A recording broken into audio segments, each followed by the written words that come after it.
Hello, my fellow schizotypals. Welcome back to Highlight. I'm your host, Karhlyle Fletcher. Did you hear that noise? And let's get into the show. What we want to talk about today. So education is like a really core concept with people so there's this idea, where you eventually end up an adult and then you're responsible for yourself and then you got to take care of yourself. And then that's a very difficult proposition. So then you start to look at the things which your psychology and your psychopathies might stem from in hopes of getting an explanation for why you are the way that you are. And this is perfectly natural. And I think that most people kind of tend towards their, high school development and things like that. But I do think it's a little bit overemphasized, especially considering things like the fact that your childhood diet is highly influential on who you are today. No matter what you eat now, how your parents took care of you and the food that they exposed you to defines the bacteria in your stomach to this very day. I don't think that you can't just blame it all on, a sophomore crush that didn't give you back what you wanted. But at the same time, I am, it's life's hard. So, why are you dealing with what you're dealing with? And I think that there are a lot of things to look at in school. I think that the cultural baggage of being at a smart school or a good school or a school with the good people or a school with the bad people, this one doesn't really go with this, huh? I thought it looked kind of dope, but it don't. Oh, no. It's because, it's just, the reality behind it is that people with money test better. People with money have higher IQs. And, is that because that their parents are super successful and, therefore they're really smart? Well, there is a genetic component to intelligence. But there's also a economic component to intelligence, where it's somebody who had their parents' checkbook that was able to actually spend money as a child develops those skills and develops those math skills because they were given access to do so. So I would say, there is, a heavy truth to things like this, but it's not really, it's I didn't go to art school as a kid, so I can't really do art. Bruh, we got, artists who, never fucking, left their home, Emily Dickinson didn't exactly graduate top of her class, I don't believe. She, was a fucking shut-in, So it's, there's not really a gatekeeping aspect to art. Just do what you want, So it's you didn't really miss out by not receiving a formal education. However, if you didn't ever have access to spending money, to having agency over your time, to having the ability to, provide for yourself, yeah, there are a lot of skills that you unfortunately missed out on developing naturally because of not having that opportunity as a child. Similarly, being popular as a child is really just reflective of your parents' investment, whether that be money or time. Where it's you have an old couple, say you're the fifth child of 7, right? And you're at this point in time, your parents are 38. It's going to be pretty difficult for you to get that socialization because you're basically just getting the leftover parenting from the children that they tried with, and then there's just you. So it's it's not really, you're going to be a little bit more awkward and dorky, and you're not going to really have the same thing as a child of 3, where it's parents who are let's say one's 24, one's 27, and then you have this environment in which these youthful people are able to engage in activity with their children, such as tag and catch, and they're able to actually relate to them as energetic beings as well as be the adult authority in their life, and therefore it's easier for them to understand A, their generation, B, how they communicate, and C, they're going to be able to not take themselves so seriously and just communicate with their kid. So their kid will have this wonderful experience learning social skills, learning that when you're teasing somebody, the point isn't to upset them, it's just to make them have a good time. So then you learn how to not be a fucking unbearable dick. And all those things that are just minorly corrected just by social pressure. When that comes from the parents, then you have a popular kid, and that's what it is to be popular. That's what it is to have an easy time with people. That's what it is to have all these gifts, is really a reflection of your parents giving a fuck about you. Because people whose parents didn't give a fuck about them and basically raised them as if they were feral tend to be the kids that were left out of society and not really integrated, whether they're white trash or an immigrant. It's a common story where it's just it doesn't matter your background, it matters more how you present yourself. And usually that stems from having some level of privilege, whether that be the loving family or literally access to food. Having a supermarket in your neighborhood is a privilege. And I just think it is sort of silly that everybody wants to talk about being so spiritually enlightened and so, better than everybody else. When, like, dude, you just gotta look at the opportunities that people have had and, like, their life paths, and you just gotta, like, I think people aren't willing to admit what their experiences have given to them. One of the things that is really inherent in my life is that I have a gift in talking to strangers. It doesn't work all the time. It's not easy. And I'm not a pickup artist, so I don't go out and, like, hit on 40 women and hope that 5 say yes. I just like strangers, and, like, most strangers are willing to have an off-the-cuff conversation with you if you can find a subject of common interest, whether that be, like, historical city building or, like, access to food or reforming education and things like this. Like, people are inherently interested in connecting with people. And so, to me, it's funny because I think that the answer is, like, when people ask, how do I get a date? How do I get more friends? How do I do this? And, to me, the answer is as simple as going outside. Because every time I go outside and I spend, like, 8 hours outside and I really put in the effort to try to meet humans, I can. And I always have a good time, So it's like I do really believe that there is something inherently powerful about just reaching out and trying, and I think you will be rewarded for it. But at the same time, I understand that for some reason, this has been my entire life. Like, this started when I was 2. I got to walk, and then I ran away from my family. Like, that's just what I did. And then I just learned how to talk to strangers, and, like, this has been a recurrent theme throughout all my life. And therefore, perhaps it is something that I have that is not to be expected from somebody else, I don't take that as, like, oh, I'm so fucking special, or, oh, I'm so fucking great. That's like when I'm giving advice to somebody else, they might not have access to the privilege of having that opportunity that I do, in that I am able to communicate with strangers mostly effectively. I take that for granted, but you can't, because not everybody is that way, and, like, that's where I just get really frustrated with the high and mighty approach of life. It's like, we're delaying the show because I'm just so fucking off the rails here. I did comment on a Warrior Poet episode. I don't hate the guy, so it's not like a mostly negative response. The thing about it that I would say is that it's like, he's like, oh, all these people are so lazy and, like, so cowardly and all these things. They get, like, their groceries delivered to their house and all this, and it's like, motherfucker, I know you don't walk. I know you're not out there taking the goddamn horse. You're not doing a physical exercise to get your groceries. You're driving a fucking car, bud. So maybe calm down there and don't imply that it's like, these people are using delivery apps. They could use their car to get there, and that would really make them less obese. You're a fucking, like, guy. Listen, you got some points. You got, like, a good energy, but that's a fucking stupid conversation. When you're talking about stroads where there's no fucking sidewalks, and when you're talking about, like, 7-lane streets, not even highways, when you're talking about massive infrastructure where billions of dollars are going to repairing roads that are never fucking really fixed, never finished, and there's no urban development at all of note in most regions of the country, and you're wondering why everybody's fat and they're not exercising and all this shit. The majority of people have not worked out in history ever. The majority of people walked 8 hours a day and did farm work.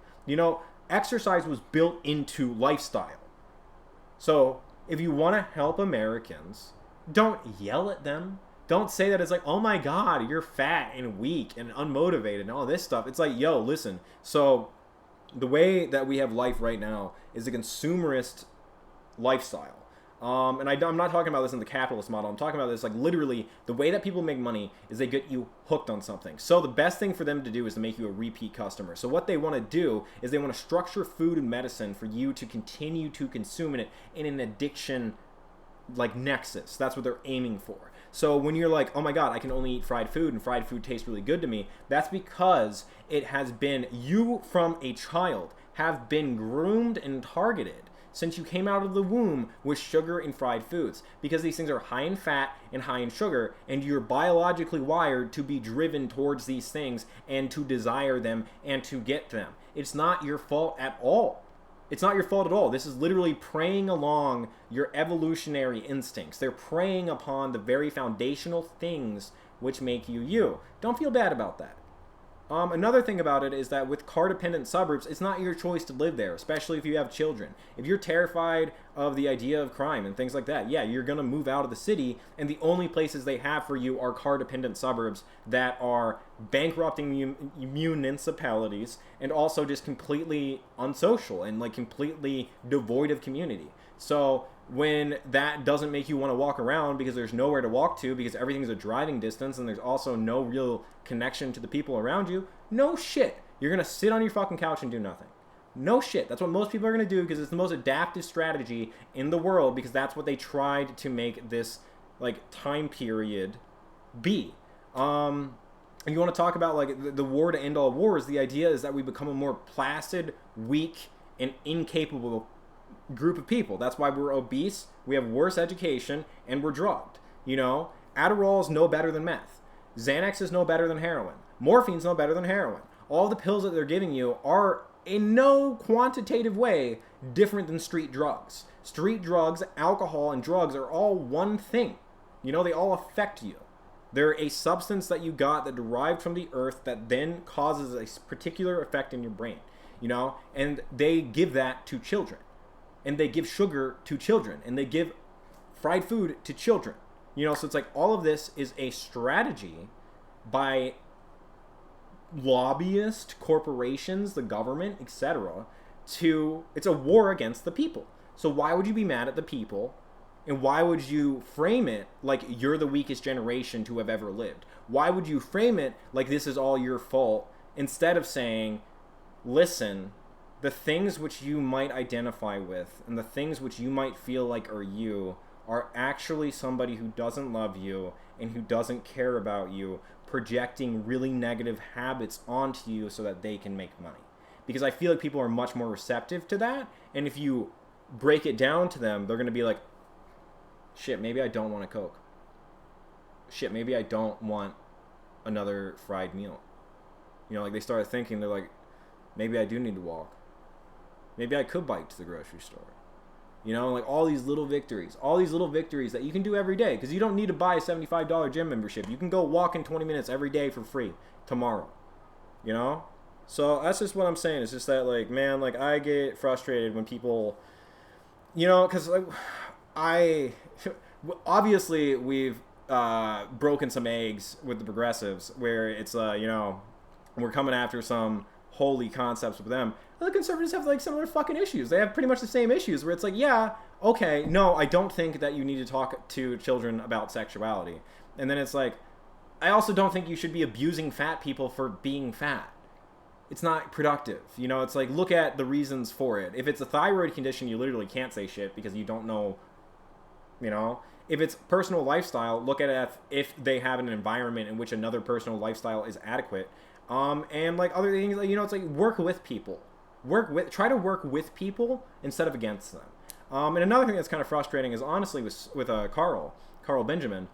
He did excellent work. So like first off, man, you're looking fucking great, and it's awesome to see you lose the weight. But second off, he lives in Europe, England, not the European Union, but he lives within the continental space of Europe, and within that, there is not a colonial philosophy. So you don't see these wild destructions of cities as much to rebuild into highway spaces. England doesn't look like the best sort of walkable city, but it looks much better than something like, let's say, Indiana. You know, you live in Gary, Indiana, you're not going to want to walk to work, bud. Like, I understand also, Carl, like, you know, I'm not angry, but still, you've been to San Francisco, you've been to New York, you've been that shit. You went to Wisconsin, that's cool, but I think you should spend more time in the nothingness of America to really get, you know, how broken and empty and devoid our services are. You know, it's not that we have shitty services, it's that we have corrupt ones. Anyways, how about getting into the actual show? Yeah. So this is the averages that everybody in the States pays per student. So here you can see at Michigan, we're at 1125.6. $11,256. So let's talk about schools. Everyone blames their performance and psychology on that, so let's look at spending in the U.S. Here you can see an average of over $10,000, essentially. You got like the low of 72, but you got that high of 22. And what does this model pay for? The Prussian school system developed in 1700 by the Germans. All right, that's not right. It was developed by the Prussians, but it's essentially it's a similar empire. This model is designed to create a productive and obedient working class by creating an educational system that would produce competent factory workers, but not free thinkers and innovators. That was to remain in the province of the aristocracy. So let's just, I'm getting this from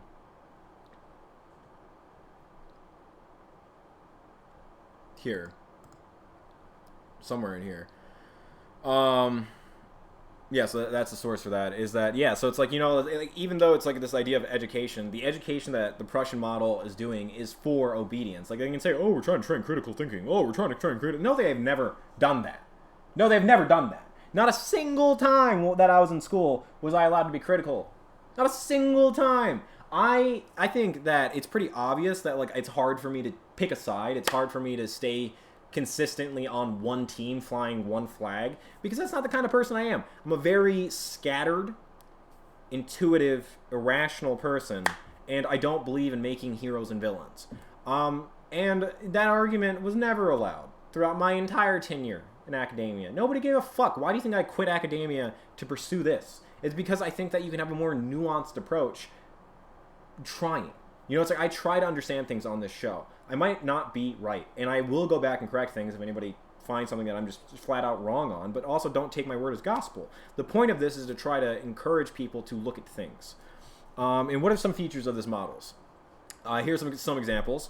Reduced illiteracy, compulsory tax-funded public schools, prescribed curriculum and discrete subjects, national testing, science and technology emphasis, teacher training and certification, teacher salary systems, strengthened national identity and respect for authority, secular instruction, religion taught only as a subject matter, efficiently run schools, and students tracked by vocation and academic aptitudes.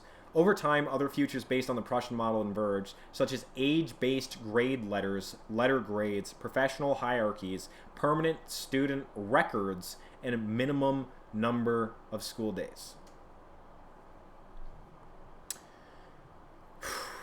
In the early 19th century, the American model of schooling was largely a product of convenience rather than the deep investigations and scholarly debate about how best to align the structure and processes of schooling with the cultivation of powerful thinking and learning.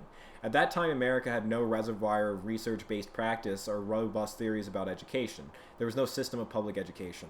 We simply didn't know about how children learned or how to build an educational system that supported good learning. Prussia provided an established, handy, and debatably effective model. Today's educational system rests squarely on this foundation. Critics maintain that the Prussian model was designed to squash individualism and innovative thinking while promoting subservience to the state. They argue that Frederick's educational model is hopelessly outdated because the social, economic, and political conditions of the 18th and 19th century were dramatically different from those of modern-day Western democracies. But traditions run deep, and long-standing habits of practice are notoriously hard to change. So that's from him. All that's on him. So, I was reading from here.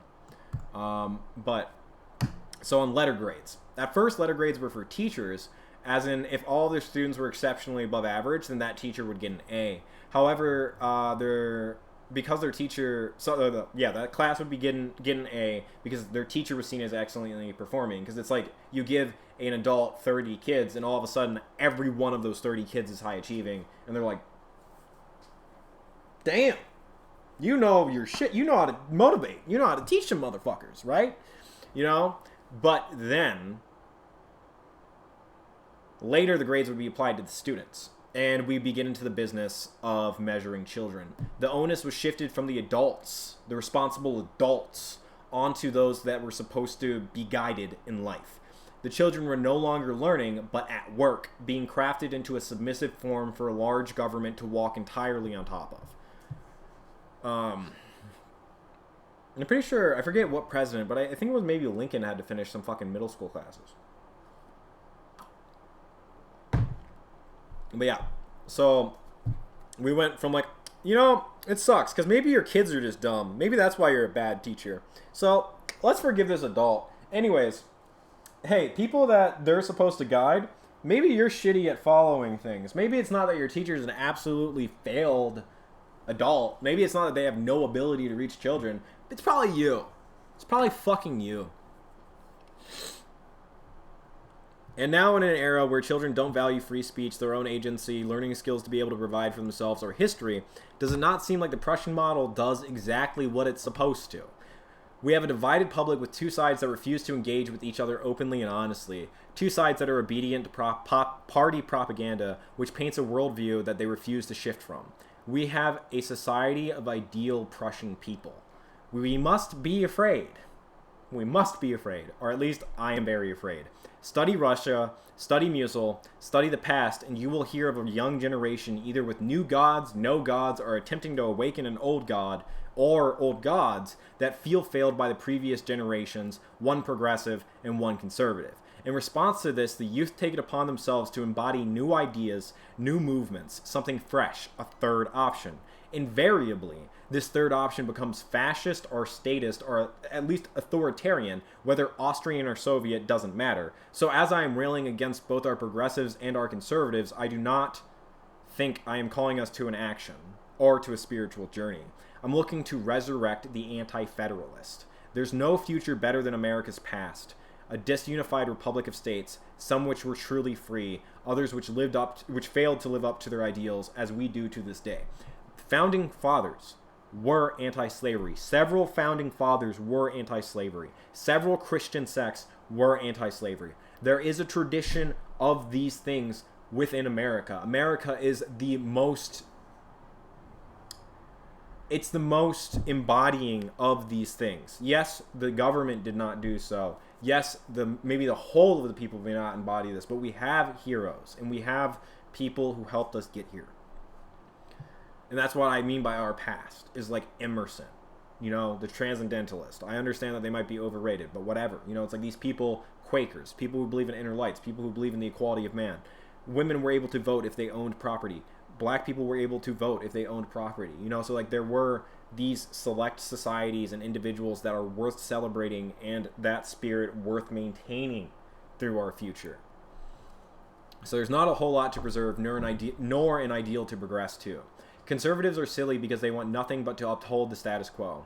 Bombing people overseas for geopolitical oil interest and trying to police behavior is a-okay with them. Alternatively, the progressives simply argue for change, not knowing they are shifting the paradigm from those who destroyed the Nazis, the Jewish Anglo philosophy, to German racial politics, where they define the world as skin deep. Similarly to the bad man, they cannot conceive of the English as anything but an ally to the Reich. They think the same way he did, and he also wanted to destroy capitalism to preserve his working class made up of specialized, idealized identity groups. As a moderate, as an ideas merchant, as a patriot, neither of these movements have anything for you. No movement does, really. Instead, change happens at a granular level. Destiny is onto something, so the streamer Destiny is onto something by embarking deeply into the world of local politics. That's what people should care about and where change should stem from. Why the fuck does everybody in Michigan care about Miami-Dades and San Francisco? It's not our business. And what does this have to do with schools? From South Carolina to Detroit, Montessori schools are picking up. Some public, some private, mostly with incredibly impressive peer bonding and test results.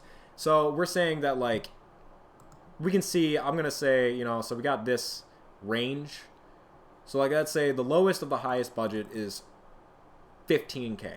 So that's like the North Belt. You got these countries, or not the countries, but you got all of these except for like Idaho that are seeing investment. So let's just say we got like $12,000 from the government to send one of the kids to these failed schools that have people dropping out to do drugs and never want to get engaged with academia. And like literally every single child I know from public schools actively disinterested in reading. These schools, modern day schools, are where kids go to have their motivation and inspiration die. So if Michigan spent over $10,000 per student in 2017, I'm sure they could work out a deal with a Montessori school that would at least be as cost effective as this shit. Because like here, you can see New York, yeah, it's expensive. But at Chicago, we got a $15K per year, no scholarship. So it's like with a scholarship, that's probably like, let's just guess like 7. Let's guess 8. Let's guess that's like $9,000. and that'll be cheaper. So it's like I understand that maybe not everybody has the money to afford this, but really looks like public schools and our schooling system does, because it looks like it's a really small discrepancy. Because if a private school can afford to offer a complete Montessori education for less than New York spends on a single public school student, and the average in America is 12,000. So it's like, this is like pretty much right there. And I'm assuming that they would give more of a deal to the government than to an individual person. So then we could talk about, like, it's cost effective. It's not like the idea of like not having underground rails that cost so much money and like, fuck it, fine, whatever. But with Montessori schools, no, we might save money per student. So why Montessori? Because we failed to motivate, invigorate, or love our children. And love our children. Both of them. All of them. We failed. Our young boys are putting pistols in their mouths and happily pulling the trigger. They're not abandoning us. We've already abandoned them. We put them in a hostile Prussian model to make them obedient, which directly goes against the nature of young boys, then put them on pills to punish them for that, and then wonder why their mental health isn't solid. To add insult to injury, the leftists then demand boys cry in public displays and further prostrate themselves as ineffectual, unmotivated, and untrained emotional sacks of muscle and meat. I could not think of a more effective way to demasculinize and demotivate a young man and push him into suicide. Here we can see the Prussians and identity left collaborating to make sure that these young men disappear. Masculinity has been blamed for everything. After World War II, the West literally blamed masculinity and wanted to remove it so that war would never happen again. Thus, they turned the beta male into the hero and made all masculinity toxic unless embodied by an abusive woman. And here we hear the supposedly charming, "I wish there was a world without men. I wish it was just women," as if that doesn't come off as a wildly genocidal and homicidal statement. Anyone who says that they wish all X would die. I wish that all men would die. I wish that all white men would die. I wish that all straight people would die. Anybody who says that has no heart. They have no heart. They're not they don't have a soul. Their soul has been lost to identity narcissism, to ethno-narcissism. They have no soul. They are simply a projection of their group identity. They're not a person. They're not a first name. They're just whatever they identify as. So don't deal with that. Don't abide by that. Do not tolerate that.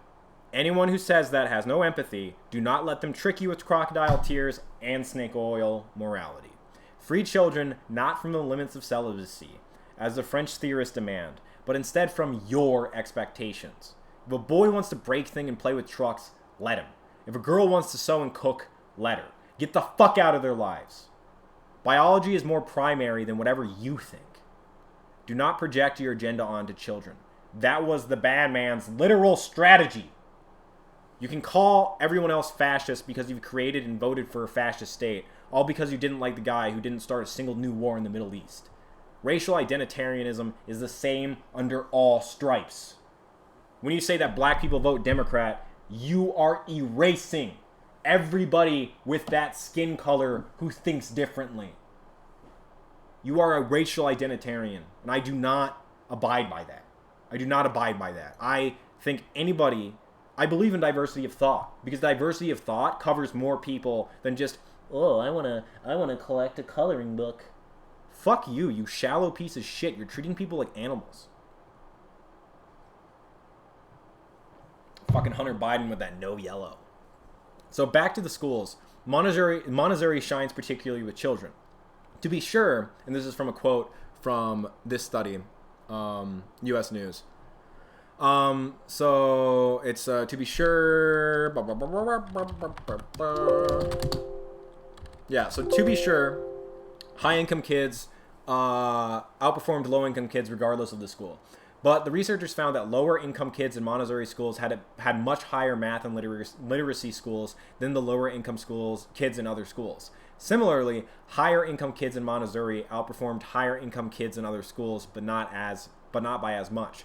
So, lower-income kids in Montessori schools highly outperforming public school kids of lower income. So these are the same kids. They did this through a lottery, so it's like literally random. And meanwhile, Danish high schoolers did not see a particular benefit or decline from the model. To me, this illustrates that Montessori is more is most important, and engaging the children we think of as useless. We literally tell our lower schoolers, oh, your grades don't matter until high school, letting them know that we're just abusing them for fun and just telling them what to fucking think for fun. Meanwhile, lower income kids with less access see a particular boon in their youth from attending these schools. Once someone is a teenager, they're too late to save. So like again, like when we're talking about MDMA and the idea of like addressing like PTSD and all of these things, we're talking about neuroplasticity and how MDMA reopens up a window similar to in childhood where you're able to reprocess social information and reacclimate to the world around you. And like that's this without the MDMA. This is just being a child in a healthy social environment with peers of every sort of group. You have teachers who are elderly and you have, you know, people who are younger than you and older than you in one room. You know, so like it really helps people just be a person. 100, 200 years ago, people were out of the house with a family by 14. Now they start high school at that age.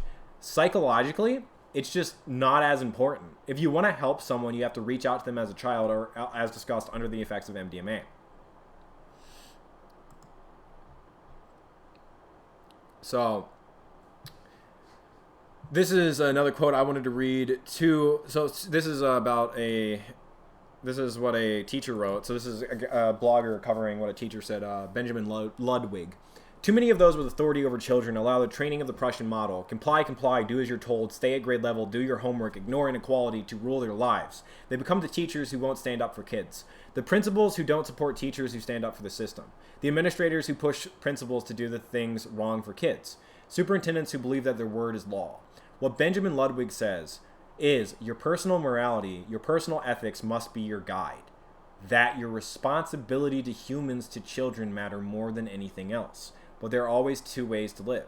You can be compliant or you can be heroic, and those terms are mutually exclusive. Just as you can be a tyrant or you can be humane, eventually mutually exclusive. And like I think I want to talk about is that it's like, so I criticize individualism a lot because I think that individualism is a beautiful political system and that it exists for the individual to be, it exists to prevent the individual from being molested by the state. However, I really like the idea of sobernost because sobernost is this idea of a holy public where it's not priest, it's just like the Russian people and like orthodoxy and like it's like this thing, you know, where it's like it's a community, it's like a Cossack. And I think that collectivism does have some value because it gives you like, it's like, well, all right, I have $100 million, what should I do with it? Should I just buy cocaine? And it's like, well, why not a community garden? Why not a free Montessori school? Why not these things? You know, and it's like with collectivism, these things become important. However, collectivism is also as flawed as individualism because once the individual disappears and you just become an identitarian and you just become an agent of this thing that's larger than yourself, you've also lost your soul. You know, you can lose your soul in hedonism or just flat out individualism. That's one way to lose your soul. Collectivism is another way to lose your soul. This is where it's like the simplest way to just put it is God, because it's like in the middle somewhere. There's good action. And you can find it. Just keep looking. Just keep looking. Just keep looking. If you feel like you're giving everything up, care about yourself a little bit more. If you feel like you're not around people, care about others a little bit more. You know, and just try to find that balance in between the two. Because both of them fail alone. So, who are we? Who are we? Do we give a fuck? Dostoevsky again and again reminded us that we need to protect children. They are the future. We didn't protect them from the bad man, and so we ended up with the atrocities. Can we wake up? Is it time to start telling ideologues, hey, get the fuck away from my children? I don't care if you're speaking about Catholicism or your butthole. Shut the fuck up and get out. Let kids learn what they want to. If they want to do carpentry, let them. If they want to do calculus, let them. And hopefully those two kids can teach each other from what they learned. Let peers guide peers. Just because you're 40 and have no accomplishments doesn't mean you have a calling to guide other people's children. Meanwhile, when exposed to media describing how drugs, including booze, affect your friends, 80% of kids wanted more of this, you know? So there's neuroscience literacy. And like 74% of the kids were able to retain this information. And this is about how MDMA, alcohol, cannabis, and like how these things have credible harm. You know? And like they're trying to like literally tell this about their kids. And you know, so it's like they're not stupid. This is neurochem. It's difficult concepts, yet kids are able to engage with it and they love it and they want more of it. They just don't like dealing with adults with authority complexes that get off on dominating people less than half their age. In Michigan, it's so, dude, it is sick. It is sick. Teachers hang out with children casually outside of school. So you'll see like people in their 30s and 40s rolling around with like a car with like two or three 14 to 17-year-olds, you know? Even if it's like a 19-year-old, it's like, bro, like you have a degree. You're responsible for this person's grades. You're their authority. And you're running around to like the liquor store with them? It's sketch. School didn't do shit for me, and neither did my family. No one cared about me because I'm smart enough, but a creative type that's spacey. Nobody cared about that. I had to find books and resources online. I had to earn an education through obsession, and now I have an education that eclipses certain professors because I simply put in the work. I listened to Ludwig, and I let my moral compass guide me to what I think is important, and that's what I try to share with you. I believe everyone can do this. Your work is all you have. Ask not what you can do for your country, but what your country ever did for you. I'm grateful for the food and medicine, but my entire generation's talent was wasted by an ineffective school model that disincentivized curiosity and autodidactic methods, resulting in most of us falling to the things which we could figure out on our own: drugs, sex, video games, and other distractions. No one wanted to help us become adults, independent or happy, and so we remain a socialistic rabble without direction or life skills. Self-education, even perhaps Asimov's model, is the only way out of this hell. And I mean, I guess we'll just... You can't take a human being and put him to work. That's coming out the wrong speaker, bud. Let me see if I can just fix that real quick. I love running a show super well. If anything, that's what I'm just super good at it. At a job that underuses the brain and keep him working at it for decades and decades, and then say, well, that job isn't there, go do something more creative. You have beaten the creativity out of him. But if from the start children are educated into appreciating... So let's just restart that. You can't take a human being and put him to work at a job that underuses the brain and keep him working at it for decades and decades, and then say, well, that job isn't there, go do something more creative. You have beaten the creativity out of him. But if from the start children are educated into appreciating their own creativity, then probably we can, almost all of us, be creative. Just as in the old days, very few people could read and write. Literacy was a very novel sort of thing, and you felt that most people just didn't have it in them. But when you indulged in mass education, it turned out that most people could be taught to read and write. In the same way, if instead of having mass education, as we now have, must have, with a curriculum, once we have outlets, computer outlets in every home, each of them hooked up to enormous libraries where anyone can ask any question and be given answers, be given reference material, be something you're interested in knowing. From an early age, however silly it might seem to someone else, that's what you're interested in. And you ask, and you can find out, and you can follow it up. And you can do it in your own home, at your own speed, in your own direction, in your own time. Then everyone will enjoy learning. Nowadays, what people call learning is forced on you. That is really... I mean, this guy... So, say what you will about his fiction. This interview and a lot of Asimov's ideas are so fucking solid, dude. This really predicts, I think, the future of education to this day. There's this app, Brilliant. Please, I'm going to reach out to you because I fucking love it, dude. They teach the principles and the theory behind things like algebra first through puzzles and explanation. It's gamification of the concepts, and then they try to make you apply it rather than just telling you to do root memorization and then apply it to a worksheet. They're actually trying to engage the kinesthetic aspect of how humans learn things, where it's if you're cutting wood all day, you're going to learn how to cut a straight line. So it's the same thing with algebra, where it's if you're familiar with these concepts, you're going to figure out how they work together. And that's where I think that Brilliant is exactly a model of what Asimov's talking about, where it's self-educated and empowered by a machine, because the machine has access to all the information and can give it to you at the rate which you decide that you want it.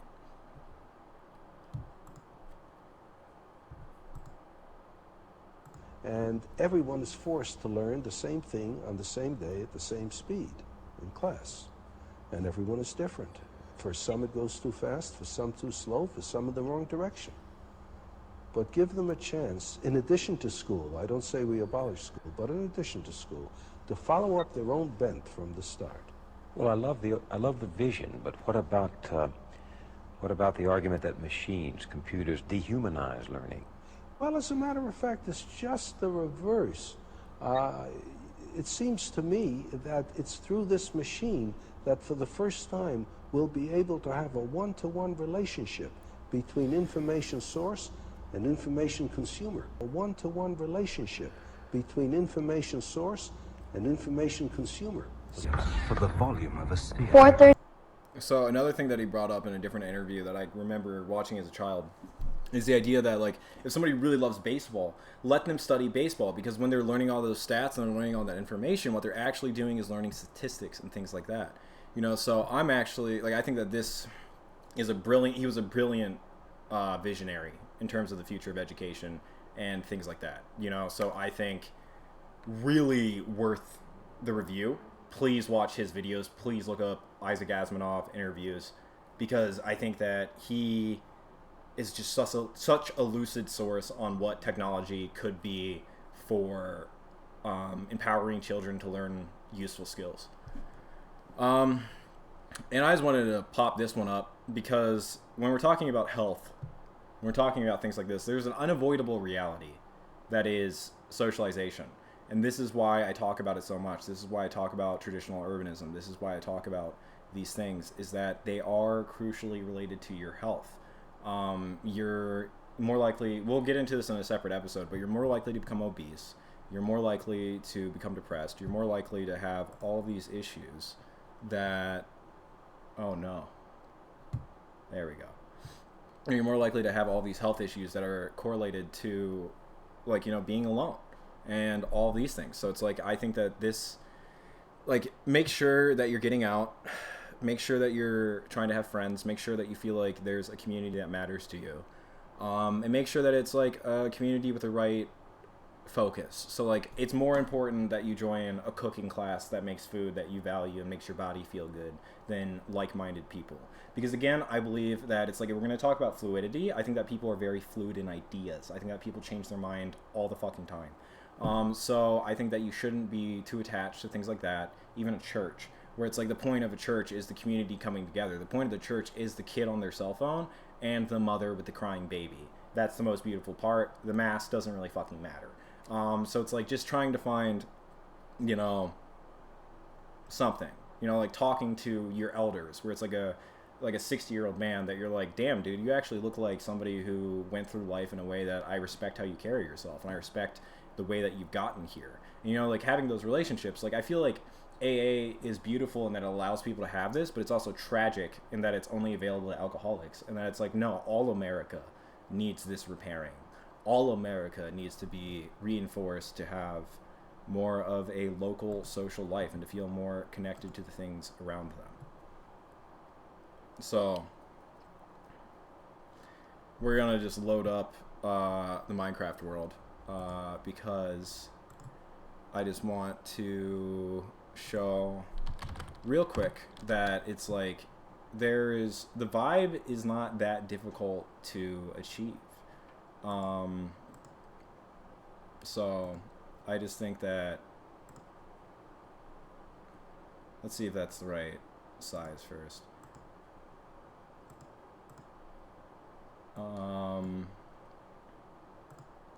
We're just starting up the server.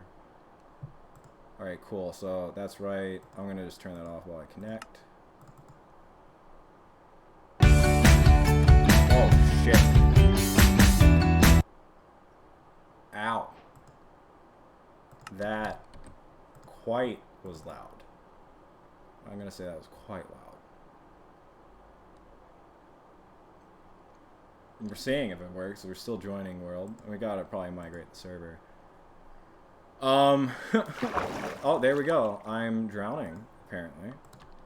No, I'm not. Cool, I'm in. So, I just wanted to show off this because it's like... So, the thing that I do in Minecraft is that I think it's kind of easy to just, like, you know, go build a little house and have this as a background. You know, 'cause it's like, Minecraft looks like this a lot. But then, you know, if you sort of like just start building things up, you know, there's this different feeling that gets achieved. Where it just like feels more encapsulating, you know, it feels more homey. Wrath Unknown would describe this as a human scale, you know, where it's like I'm trying to make things that are easily understandable to just living in and just like, you know, navigating around. So like here you can see the map. So like this is like the town square, and I feel like it's not that hard to understand what the natural cycles in that, you motherfucker, what the natural cycles of like navigation would be.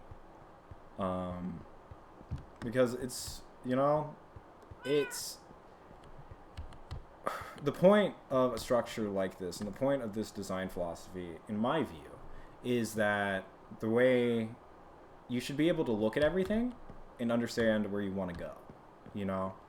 So it's like, here is the sky view, you know? So it's like, here is a living area, right? So the people who would know, first off, it's the entryway. So there's like the main street, which just goes straight to the square, you know?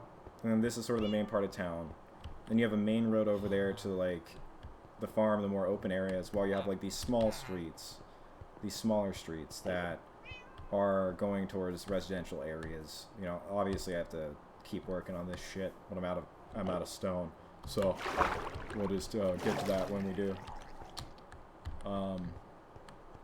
You know, so you have, I think like it's just, you know, nothing in America, nothing in the middle of America really looks like this, you know? It's not just easily transportable. It's not just easy to navigate on foot. It doesn't like immediately look like, oh, why would I be there? Oh, probably because I'm farming. Like, why would I be here? Oh, this looks like instantly recognizable as a park. So it's just like, there's not really a point to be here as much as just to like, oh, I'm just chilling, hanging out, having a good time. Meanwhile over here, you know, it's like, there's obvious, I mean, essentially it's a library, you know? You can see that through it. Probably going to replace some of these windows because, as Wrath Unknown also pointed out, you shouldn't really have those. But then over here, you know, I'm going to put a gate here, obviously, kind of a little garden, you know? And while you have roads, the thing that I am really trying to work on here is that I'm not trying to make roads feel inhuman, you know? I don't want anything in the city to feel inhuman. Because if everything is easily memorizable and navigable, then, you know, it's just way more charming. You know, like, I'd say, like, it's funny. This feels more urban than most American cities already. And, like, it probably has a population capacity of 500, considering the amount of houses that we have, you know? But still, just the feeling of it, the encapsulation, to me, reads as, like, this cozy sort of urban vibe, you know? And, like, that's really what I've been focusing on with this project. You know, you got another main street over here that's like, you know, building out to this, and this is, you know, starting to make sense. You know, starting to make sense as just sort of a space. Probably gonna just continue the main street back here, and then flatten that out, you know, just build out there. But I just think that there is something, like, the point that I really want to make is I want to get to the point where you do have like a 10-minute walk. You know, it literally takes 10 minutes to walk from here to the north side of town, and it just, you know, sprawls out over the map, because then it's like, you know, you don't need a highway to have that. The point is that people live here. The point is that it's a sustainable community. You know, like, you can get wood here, you can get food here. There's not really much of the only reason that you leave the city is for resources that aren't renewable, you know? Otherwise, it's just like, you know, you can just spend your time here. And it's like much more controllable as an environment versus, you know, like, living in a rural area. You don't really have, I mean, in Minecraft it's funny because it's like, you know, you can't really manipulate the environment when it's just, what are you gonna do, place like a million torches?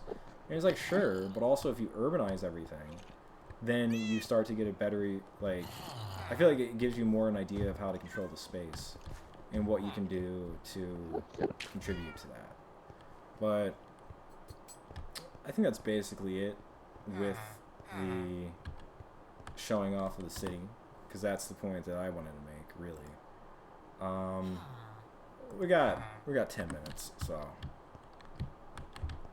But yeah, the only reason to leave is just to go over to the mine. So I'm just gonna do that. Could put on some music, but also feel like we went through a lot today.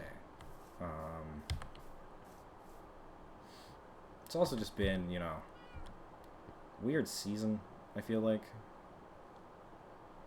I'm also rambling. But yeah, so this is strip mine. You just go down.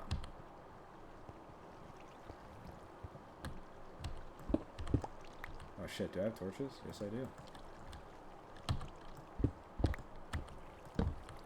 Oh, there's already a strip mine.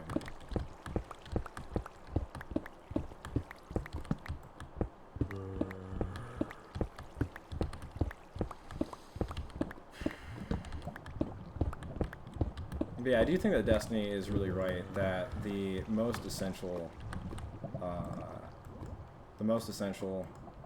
thing in politics is being active locally, because like you gotta have the ability to hold people to account. DC is never going to be truly national. It just kind of can't be.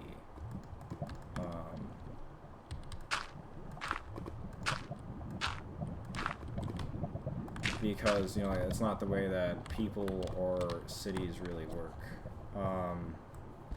You're just not gonna have, people aren't gonna be responsible to people if they don't live around them, and we don't even have a fucking train there, so I don't really understand how that's supposed to go well. And I also think that it's funny because I think that Destiny kind of gets picked on a little bit by sort of the people. I mean, I guess it's like funny because it's like I kind of see him as sort of a centrist guy, and then like I would say like more extremist, sympathetic people are the people that I find commonly bitching about ya boy Destiny. So I just think that that's actually kind of like sometimes when you piss people off, it's actually not a bad sign. And I think that that might be a case of, it's like, well, those aren't the worst enemies for somebody trying to look to get into realistic politics to have. Because like the point is really that realism is the only policy that is truly valuable. Not that other values don't matter, but that it's like, if you can't accomplish something, what is the point that you think it's important? If you can't win over enough people for your idea to have relevance, then you're not really going to be able to contribute to whatever cause have you, whatever cause that you enjoy, as fully as you could otherwise.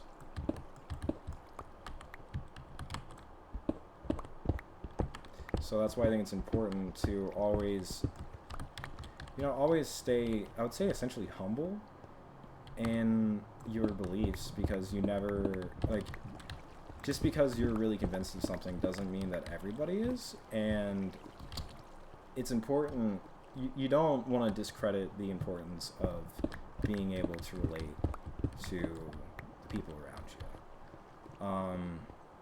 you. I think Destiny was also talking about the idea that there's these local people who are at each other's throats because they're, essentially internet politicians. I think I think that's true. I think that there's a lot of truth to that. Where people are just being educated by essentially esoteric sources, where before they could just go to the college library, now they are picking up habits from sort of more niche ideas, where it's like, the idea that Milton Friedman would be becoming an incredibly famous politician, I feel like is funny. Maybe I'm uneducated there. I honestly am a little bit illiterate when it comes down to things like that. Because I'm more interested in the idea of, like, you know, morality really frustrates me because I feel like everybody is really, really keen on telling everybody what they should do. But it's like, citation needed, basically, you know? Like, how are you going to tell everybody what you should and shouldn't do if you aren't literally God, you know? So, like, I just get frustrated by a lot of people in politics. I don't really think that that's a partisan issue. I think that that's just a universal issue in American politics, is that everybody thinks they're spiritually satisfied and fucking better than you. So it comes very unbearably, I don't know. It's a very stuffy thing. I'm gonna recommend The Thick of It because I think it's a brilliant political comedy, and if you can binge watch it and watch all of it, I think it's like weird at first, but then like the longer you have seen it and the more you get exposed to like horse shit, I think the funnier and funnier it becomes because I am lost. But yeah, I think the funnier and funnier it becomes because then you start living through the show and realizing that does this even count as fiction, you know? Oh, I think I might just end it in the cave because yeah. Yeah. Where in the fucking shit am I?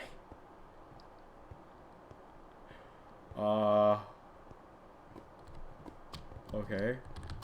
I vaguely remember doing this. Then I cut across this? Yeah, that makes sense. That's the lava bridge, so definitely not here.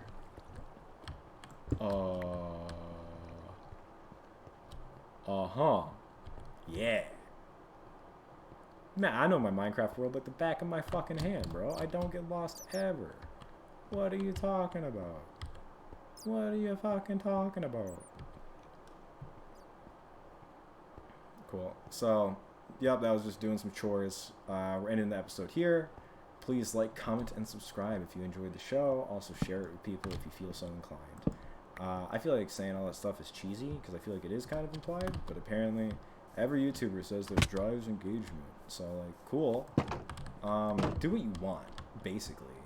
I'm not really... I mean, I feel like the point of my show is, like, incredibly anti-authoritarian in nature. So, I'm not going to tell you what to do, but if you would do it, I'd really appreciate it. This is High Lit. We are an entertainment show. We're a comedy show, whatever you want to call it. But it's based on research, news, and just generally lifestyle, I would say. Because I think that all of these things are important, especially in the modern climate. So that didn't work. But, yeah. You know, so that's about all. I'll put this in the oven. Also, we do have a resident Enderman, so, you know, the city's pretty poppin', I'd say. But anyways, that's it. We're wrapping up the show. Thank you so much for checking in. Be back Friday. This was the Wednesday episode, 34, High Lit, cannabis research, independent music, traditional urbanism, all these things, you know? Let's just talk about it. Anything you want to talk about, leave it in the comments, and I'm happy to oblige. Otherwise, I will see you all Friday.